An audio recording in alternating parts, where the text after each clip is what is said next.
Assalamualaikum warahmatullahi wabarakatuh. Hari ini kita akan lanjut untuk membahas pertemuan yang selanjutnya.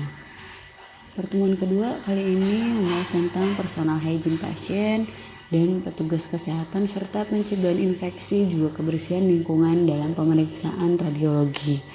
Kalau kemarin kita sudah membahas tentang kebutuhan hidup dasar manusia, maka kita akan berlanjut untuk memenuhi kebutuhan hidup dasar manusia tentang personal hygiene-nya.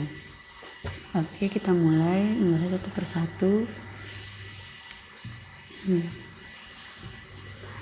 Pencegahan infeksi, apa sih pencegahan infeksi itu? Pencegahan infeksi yaitu bagian esensial dari asuhan keperawatan yang diberikan kepada pasien atau klien untuk melindungi petugas kesehatan itu sendiri. Tujuannya yaitu untuk meminimalkan infeksi yang disebabkan oleh mikroorganisme. Kemudian juga untuk menurunkan resiko penularan penyakit yang mengancam jiwa seperti hepatitis dan HIV atau AIDS. Nah, dari tujuan-tujuan ini untuk meminimalkan infeksi, misalnya ketika kita datang ke rumah sakit, tentu banyak virus dan kuman, maka kita harus meminimalkan infeksi kepada diri kita sebagai tenaga kesehatan atau juga kepada pasien itu sendiri. Jadi dari satu pasien ke pasien lain itu meminimalkan infeksi. Kemudian menurunkan risiko penularan penyakit yang menular seperti penyakit PMS atau penular seksual, kemudian hepatitis ya, kemudian juga HIV atau AIDS, karena paling rentan ini bisa ditularkan antara pasien dengan petugas kesehatan jika pencegahan infeksinya tidak memakai APD atau alat pelindung diri yang tidak lengkap. Kemudian tindakan-tindakan dalam pencegahan infeksi terdiri dari tindakan asepsis atau ini maksud asepsis adalah semua usaha yang dilakukan dalam mencegah masuknya virus atau kuman ke dalam tubuh dan berpotensi untuk menimbulkan sakit kepada si yang terinfeksi. Jadi usaha untuk mencegah masuknya dengan cara bisa pencegahan infeksi atau dekontaminasi juga bisa, termasuk dari asepsis. Kemudian kalau antiseptis yaitu pencegahan infeksi dengan cara membunuh atau menghambat pertumbuhan mikroorganisme pada kulit atau jaringan tubuh lainnya. Jadi pada kulit atau jaringan tubuh itu antisepsis. Misalnya contohnya adalah ketika mau menyuntik harus di swab dulu dengan alkohol atau dioleskan dulu alkohol. Nah, itu masuk ke bagian antiseptis. Kemudian ada dekontaminasi. Kalau dekontaminasi ini adalah tindakan yang dilakukan untuk menangani secara aman berbagai benda yang terkontaminasi.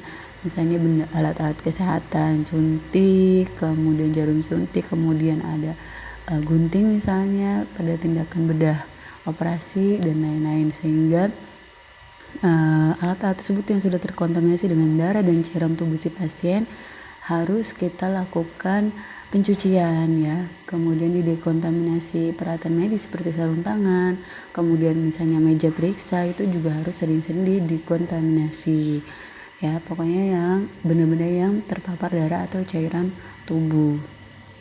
Kemudian ada mencuci dan membilas. Ini paling pertama ketika alat-alat tadi seperti alat-alat kesehatan yang dilakukan untuk memeriksa pasien ya, artinya tindakan yang dilakukan untuk menghilangkan semua cemaran darah, dicuci kemudian dibilas tubuh atau benda asing ya. Yang paling pertama adalah direndam dulu dengan larutan klorin atau kalau kalian tahu adalah Baclean tuh ya, bisa direndam oleh Baclean dengan rumusan cairannya. Jadi ada rumusan untuk membuat cairan klorin. Kemudian dihilangkan semua cemaran darahnya, direndam dulu, baru kemudian mencuci dan dibilas dari cairan darah atau cairan tubuh dari si pasien ya yang sudah terinfeksi. Kemudian ada desinfeksi. Desinfeksi merupakan tindakan dilakukan untuk menghilangkan hampir semua mikroorganisme penyakit yang mencemari benda-benda. Hampir sama dengan dekontaminasi, pokoknya benda-benda yang mati yang ada di instrumen. Ya, desinfeksi ini terdiri dari desinfeksi tingkat tinggi, kemudian ada juga sterilisasi. Ini hampir sama semuanya, dekontaminasi, desinfeksi tingkat tinggi, kemudian sterilisasi itu menghilangkan semua mikroorganisme pada benda-benda atau alat-alat kesehatan sehingga kuman tersebut, bakteri, jamur, parasit, virus itu akan mati pada instrumen itu, jadi tidak akan menginfeksi si pasien lagi atau ke tenaga kesehatan. Kemudian yang selanjutnya adalah prinsip-prinsip pencegahan infeksi. Jadi setiap orang kita katakan dapat menularkan penyakit, apalagi yang ada di rumah sakit ya. Dan kan di rumah sakit, apalagi di masa pandemi ini, ada orang yang tanpa gejala tidak masuk rumah sakit pun bisa menularkan penyakit. Jadi semua orang itu harus dianggap dapat menularkan penyakit. Itu prinsip dari pencegahan infeksi. Ya, kemudian setiap orang juga harus dianggap berisiko tinggi terkena infeksi, termasuk juga tenaga kesehatan. Memang ketika daya imun tubuh kita meningkat atau tinggi, resiko terkena infeksi lebih sedikit. Misalnya dari zaman pandemi ini, ketika daya imun kita bagus, maka kemungkinan untuk terinfeksi COVID juga agak rendah. Tapi ketika daya imun kita turun, maka bisa dengan cepat terinfeksi. Contohnya aja misalnya seperti penyakit flu. Jika teman kita sedang flu, terus kita daya imun tubuhnya sedang rendah atau sedang menurun, maka bisa langsung terkena flu seperti itu. Jadi setiap orang harus dianggap berisiko terkena infeksi, termasuk juga tenaga kesehatan. Kemudian permukaan benda di sekitar kita, peralatan dan benda-benda lainnya yang akan dan telah bersentuhan dengan permukaan kulit yang tak utuh atau lecet. Jadi kulit kita itu bisa terinfeksi dari permukaan benda yang ada di sekitar kita. Jadi permukaan kulit, ada yang misalnya ada luka kebaret dikit, misalnya lecet sedikit, itu bisa menularkan atau dianggap terkontaminasi jika terkena darah atau cairan tubuh pasien yang bisa menginfeksi kita. Kemudian jika tidak diketahui apakah permukaan peralatan kebenarannya telah diproses dengan baik, maka semua itu harus dianggap masih terkontaminasi. Jadi misalnya kita lihat di rumah sakit ada permukaan yang telah bersentuhan dengan si pasien, misalnya meja pasien, meja tenaga kesehatan, kemudian tempat tidur pasien, itu dianggap masih terkontaminasi. Jadi setelah melakukan visit misalnya ke pasien, ke ruang perawatannya, atau pasien habis datang ke ruangan kita untuk pemeriksaan radiologi, itu kita harus cuci tangan ya, jadi dianggap masih terkontaminasi. Kemudian yang terakhir, resiko infeksi tidak bisa dihilangkan secara total, tetapi dapat dikurangi sekecil mungkin menerapkan tindakan-tindakan pencegahan infeksi secara benar dan konsisten. Harus secara benar dan konsisten ya, ini yang harus diperhatikan oleh tenaga kesehatan. Kemudian tindakan-tindakan yang bisa untuk pencegahan infeksi untuk petugas kesehatan, yaitu dengan cara mencuci tangan, kemudian memakai sarung tangan dan perlengkapan pelindung lainnya, menggunakan teknik asepsis yang ibu bilang tadi, aseptik ya. Untuk bagian kulit si pasien bisa kita swab dengan alkohol dulu sebelum disuntik dan lain-lain. Kemudian memproses alat bekas pakai yang sudah kita pakai, jarum suntik, kemudian infusan atau gunting atau lain sebagainya. Kemudian menangani peralatan tajam dengan aman, misalnya jarum suntik dimasukkan ke tempatnya. Ada tempat khusus untuk jarum suntik, jadi langsung harus dimasukkan sehingga jangan tercecer dengan sampah lainnya yang berbeda. Jadi ada sampah medis dan sampah non medis, itu harus kita jaga. Kemudian ada peralatan yang tajam dan yang tidak tajam, misalnya untuk sampah medisnya itu harus dipisah. Kemudian menjaga kebersihan dan sanitasi lingkungan, termasuk pengelolaan sampah secara benar, kebersihan dan sanitasi yang ada di sekeliling kita. Kemudian pengelolaan sampah dari sampah medis harus secara benar pula dilakukan oleh petugas kesehatan dan rumah sakit. Kemudian yang pertama kita bahas tentang cuci tangan. Kapan saja sih harus dilakukan cuci tangan? Kalau dalam masa pandemi ini kita sudah tahu bahwa setiap kita keluar rumah, masuk ke dalam rumah harus cuci tangan, atau jika di tempat-tempat umum ada untuk cuci tangan ya, sarana untuk cuci tangan, maka kita segera cuci tangan setelah melakukan apapun di situ. Kemudian kalau di rumah sakit, dari rumah kita terus tiba di tempat kerja, maka harus segera dicuci tangan ya. Segera setelah tiba di tempat kerja harus kita cuci tangan, karena kita dari luar, takutnya dari luar kita membawa virus malah menularkan ke pasien. Kemudian sebelum melakukan kontak fisik secara langsung dengan ibu dan bayi baru lahir atau dengan pasien. Jadi kalau kita mau visit pasien atau ada pasien yang mau masuk datang ke ruangan kita untuk melakukan pemeriksaan radiologi, maka harus melakukan cuci tangan juga. Kemudian setelah kontak ya, setelah dengan pasien, maka kita juga harus langsung cuci tangan. Kemudian sebelum memakai sarung tangan, jika ada tindakan yang mengharuskan kita untuk memakai sarung tangan, misalnya ketika kita mau menyuntik atau kalian mau foto dan pakai sarung tangan disinfeksi tingkat tinggi atau steril atau yang sarung tangan steril, maka harus cuci tangan terlebih dahulu gitu. Kemudian setelah melepas sarung tangan juga, jadi takutnya ada robekan di sarung tangan, kita tidak tahu malah virus masuk ke dalam tangan kita. Kemudian setelah menyentuh benda yang mungkin telah terkontaminasi oleh darah atau cairan tubuh lainnya, misalnya hidung, mulut, mata atau vagina, pokoknya setelah menyentuh benda apapun yang sudah kita lakukan untuk memeriksa pasien itu cuci tangan. Kemudian setelah dari kamar mandi juga, kemudian yang paling penting adalah sebelum pulang kerja dari rumah sakit ya, kita harus cuci tangan dulu. Kemudian sampai di rumah juga harus cuci tangan dan mandi. Oke. Kemudian cara mencuci tangan yang benar, kayaknya di masa sekarang ini sudah orang awam pun sudah tahu cara mencuci tangan yang benar dengan 6 langkah cuci tangan efektif ya. Caranya sudah tahu, mungkin kalian juga sudah pernah melihat atau mempelajari. Yang paling pertama adalah harus melepaskan semua perhiasan di tangan dan pergelangan tangan kita ini untuk yang tenaga kesehatan. Jadi kalau tenaga kesehatan itu disarankan untuk tidak memakai perhiasan di tangan maupun misalnya gelang, cincin dan lain sebagainya. Karena ketika mencuci tangan kita harus sela-sela jari itu harus memang tercuci semua gitu ya. Kemudian basahi tangan dengan air bersih dan mengalir. Basahi tangan dengan air bersih dan mengalir. Jadi ketika mau cuci tangan untuk kerannya kita pakai siku, boleh pakai siku, kemudian basahi tangan kita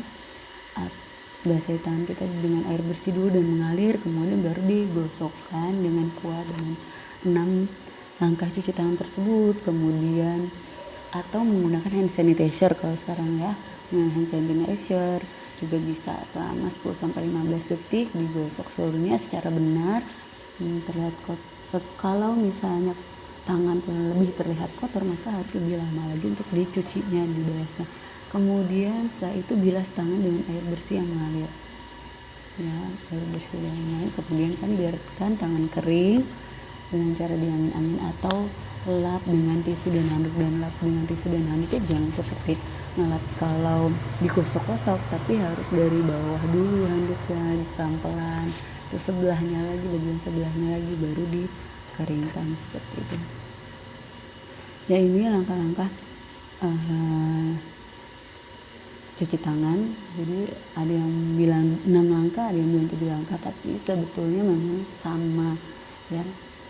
Kalau yang paling pertama adalah telapak tangan dengan telapak tangan, kemudian dengan punggung tangan ya, kemudian dengan telapak tangan dengan jari, jadi dengan jari ya, jari saling berterikat, bisa kalian lihat di gambarnya seperti itu. Kemudian telapak tangan dengan punggung jari ya dikosok yang saling mengunci, kemudian jempol kanan digosok memutar oleh telapak kiri dan sebaliknya. Kemudian jari kiri menguncup ya, terus kemudian digosok memutar yang kanan, kemudian baru sampai ke pergelangan tangan. Atau kalau yang 6 langkah biasanya sampai pergelangan tangan ini sekalian untuk membilas dengan air seperti itu. Bisa kalian baca dengan detail ya cara-caranya. Kemudian kedua adalah memakai sarung tangan. Jadi kalau untuk memakai sarung tangan ini disarankan ketika sebelum menyentuh sesuatu yang basah seperti kulit atau cairan darah atau cairan tubuh lainnya, misalnya urin pasien, kemudian luka pasien, itu harus menggunakan sarung tangan ya. Kemudian gunakan sarung tangan atau yang steril atau sudah disterilkan dengan prosedur desinfeksinya tinggi. itu digunakan ketika kita misalnya pada saat mau operasi, biasanya itu harus steril. Kalau untuk membersihkan luka juga harus steril, karena kan memang sarung tangan ini dibagi jadi dua, ada yang steril, ada yang bersih. Kalau untuk yang bersih seperti misalnya mau mengelap pasien, memandikan pasien itu bisa pakai yang bersih. Tapi kalau ketika berhubungan dengan lukanya pasien atau untuk bedah itu harusnya sarung tangan steril. Kemudian yang ketiga, gunakan sarung tangan periksa yang bersih untuk menangani darah atau cairan tubuh.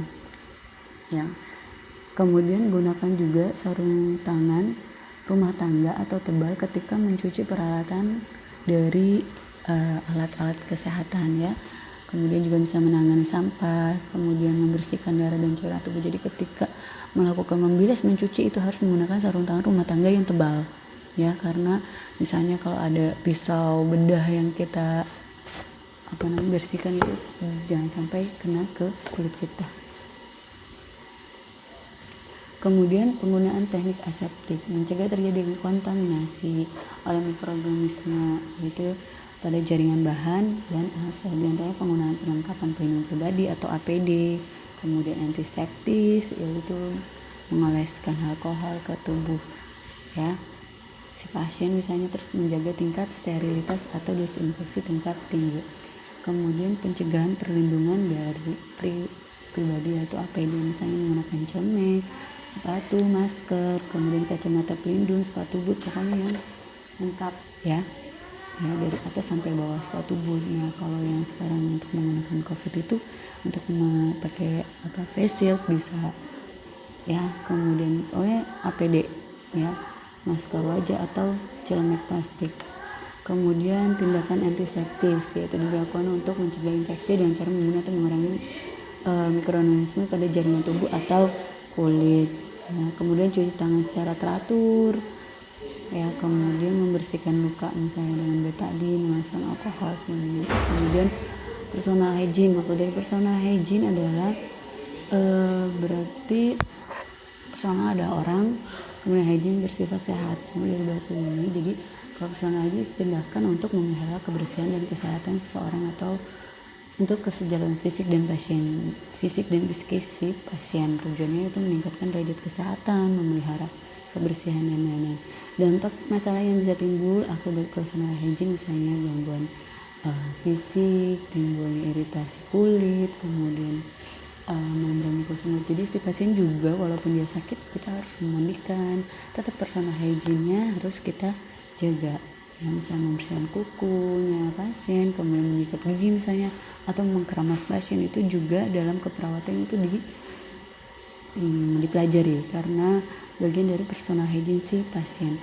Prinsip keperawatan dalam personal hygiene yaitu menurut Potter dan Perry 2005 meliputi menggunakan keterampilan komunikasi terpetik. Artinya ketika kita mau melakukan tindakan personal hygiene ke pasien, kita harus komunikasikan dulu, kita mau memandikan dan lain sebagainya, itu harus komunikasikan dulu ke pasien dan keluarga. Kemudian mempertimbangkan keterbatasan fisik pasien, menghormati kebiasaan pasien, menjaga kemandirian pasien dan menjaga privasi pasien dengan cara misalnya menutup dengan hordingnya ditutup ketika kita mau memandikan dan lain sebagainya. Kemudian menyampaikan rasa hormat ya, kemudian menghormati pasien yang lansia. Kemudian jenis-jenis perawatan personal hygiene, ada perawatan dini hari, kemudian perawatan pagi hari, siang hari, dan menjelang tidur.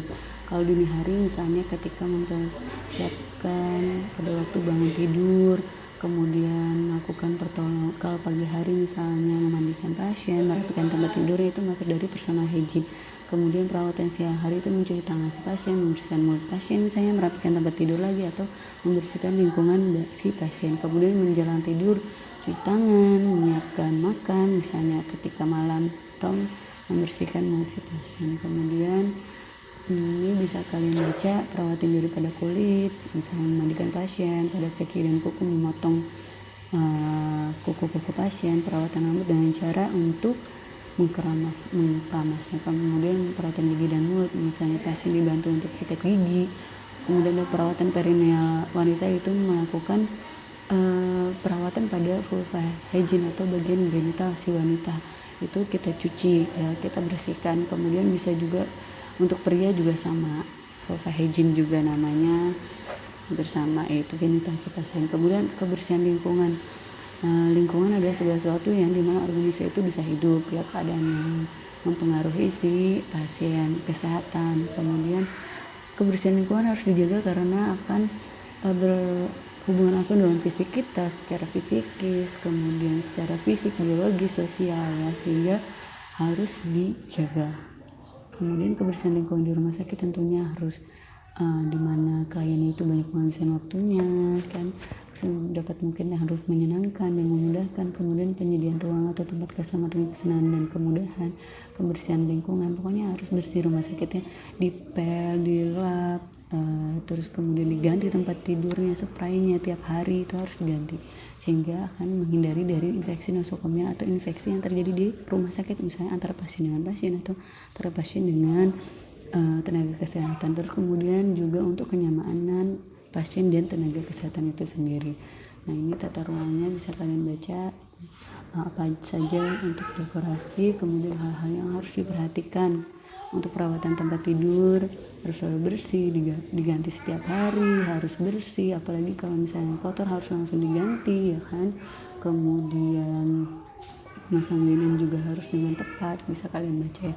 Kemudian selanjutnya adalah penanganan sampah. Sampah itu merupakan berasal dari kegiatan manusia dan sudah tidak pakai. Jadi kalau sampah medis ya sampah yang dari rumah sakit ya, dari memeriksa pasien dan lain sebagainya. Pengelolaannya pada tahap ini dikumpulkan berdasarkan kelompoknya, ada sampah bersih, sampah medis, sampah benda tajam, itu harus dikelompokkan. Kemudian pemusnahannya bisa ditanam, kemudian dimasukkan atau ditimbun dalam tanah, kemudian dibakar, sehingga tidak ada yang bisa mendaur ulang si alat-alat kesehatan tersebut. Ya, sampai sini mudah-mudahan bisa dipahami. Jika ada pertanyaan nanti bisa dilanjutkan di forum diskusi. Wassalamualaikum warahmatullahi wabarakatuh.